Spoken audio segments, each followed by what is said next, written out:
3, 2, 1.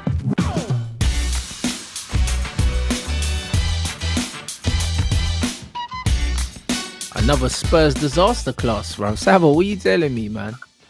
Listen, I think first of all, a little bit more respect. This is how we play, right? It's not a disaster. This is what we do now. Okay, this is good for us. We we only went 2-0 down like we always do, so it was par for the course. Good old Antonio Conte and Spurs. Fuck you know, what is actually going on at that club, boy? Like I'm running out of theories, bro. Mate, listen, at the moment, I'm in. Listen, I'll tell you what, it's a great time to be a YouTuber, Rants, in the Spurs world. Because every show any YouTuber does is just getting, way more views than normal because everyone wants to say something about what's going on. Yeah. And at the moment, we've even got to this point, Rants, right, where people are trying to rally other people together, and have been for years, to have a protest and a demonstration against the owners.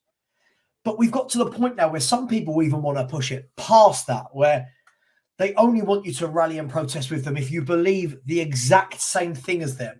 So yeah, that's it. Yeah. It's shocking, man. Like I can't say anything. Like I've said, if I wake up tomorrow and Conte's not here, I don't care, right? And I'm told, you are part of the problem, Sava.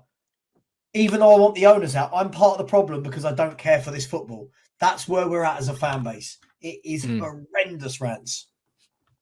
Yeah, but bro, it's not just your fan base, bro. It's every fan base. It's the same with United. It's kind of like they'll say Glazers out, but then when I was there, I wanted Oli out. They'll be like, we want Glazers out, but we don't want Oli out. I want both of them out. Yeah. We can't protest together because you want Oli out and he's the United legend and you're not a real United fan if you want a United legend out of the club. It's like, fuck off, bruv. Like, you know what I mean? All these stipulations to be a football fan. Like, it's just long. Yeah. I can't be bothered. You're doing it wrong unless you think X, Y, Z. I sent you a video. If you get a chance, watch it. Right? Yeah. I sent it to you on your WhatsApp. And it's one Spurs fan in the community. Spurs fans in the chat will know. Telling everyone that even if you're ENIC out, you can't really be ENIC out if you want Conte out. It baffling, Rants, baffling, this fan base. We kind of deserve it. We deserve it. What do you mean you can't be ENIC out if you want Conte out? What is he? What he actually thinks Conte's a good manager? Well, the thing is, listen, where we've had 22 years with these owners, right? And we know it's the owners, right? But for what perspective? I.e., I say, it's because of the owners we've not won things, right? And pushed on. But for me, I can't blame the owners for the football I saw against Aston Villa on Sunday or whichever day it was now, right? But apparently, every game we lose now, it's all the owners' fault. And Levy, it's all. But bro, fault. Like I have a similar thing, with Man United fans and the Glazers, and this is the problem, though. Do you know what I mean? Because people say, oh, right, is Rants Glazers in? Is he Glazers out, bro? Listen, I've seen Man United win league titles. I've seen Man United win trophies with the Glazers in charge. So as much as people think that we're not winning the trophies because of the Glazers, and we're not playing good football because of the Glazers are not the ones that put the ball, in the back of the net, bro. Like when I've got players missing fucking open goals, when I'm seeing players make stupid mistakes and costing us games, bro, you can't blame the owners. Do you know what I'm saying? Like, it doesn't make sense because when we're winning, like now Man United are winning, bro. If we win today, we could go third in the league. No one's saying, like we're third because of the Glazers. Right, yeah. Rants, that's it, right?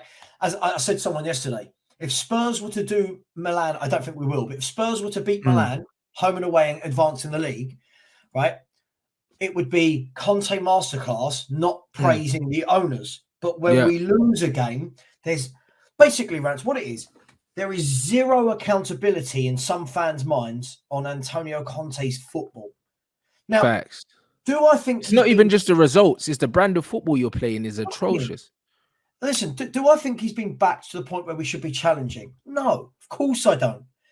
Has he been back to the point where I think we should be able to beat a very average Aston Villa team at home and not go 2-0 down every game for about 10 games in a row? Yeah, he has got the players to do that. But Now these fans won't put any accountability on his name. Any accountability. I'm embarrassed, to be honest. Embarrassed. Yeah, that's some joke business. I'll be honest. It's some complete joke business, bro. Yeah. And it's not showing any signs of improving unless your manager leaves. What's the latest with your DOF as well? Like, so that's all gone a little bit quiet. It looks like there's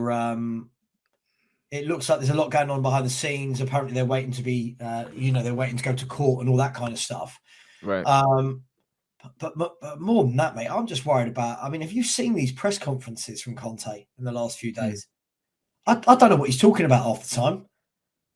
Well, it's just riddle after riddle after riddle. And then players getting thrown under the bus, like unbelievable. Yeah, he's listen. If Spurs had the money Chelsea had, and the owners Chelsea had to throw at it, cool. Give me Conte, chuck money at him, let him win a few things, and in a few years go.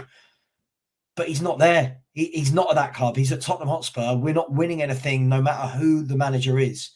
And I just don't want. I don't want to watch his football every week. It's soul destroying. And that's what I mean. I'm saying Conte is the highest paid manager, bro, and was backed with 150 million. He has to win a trophy. But this is it, though. But this is it. Like, I don't think. I think the 150 rants is somewhat subjective because they say it's not 100%. 100. It's not 150 net or whatever. Well, it's the thing is what Spurs do every 3 or 4 years. We go on this spree where we buy 7 or 8 players at a time, and fans go, "Oh, he's backed the manager." But the difference is, look at what you guys did. You guys bought in 5 players in the window that went bang straight into your 11 and made your 11 much better. Yeah, we buy these players that kind of they're for the future. They're in and out. It's not like we're buying an Anthony at 90 million.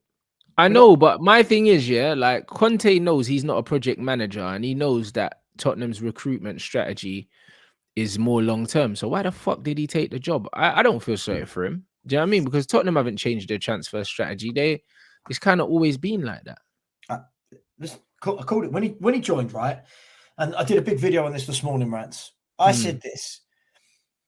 When he joined, it was a marriage of convenience. And what I mean by that is you had a manager that at the time didn't have a club and there were no big clubs available, right? Yeah. With an offer on the table of nearly 20 million from Spurs. You had owners at Spurs that had just made such a terrible appointment with Nuno that the fans were singing Levy and Enoch out, and they needed to appease the fans. So bring those two together, and for the short term, oh my God, the owners have given us a winner. We've got Conte. Conte's getting paid a shed load of money. However, said it at the time, this man needs big money and proper players to win things. He is not a project manager type of manager. It would never work, and it's not worked. It's not a surprise, Rants.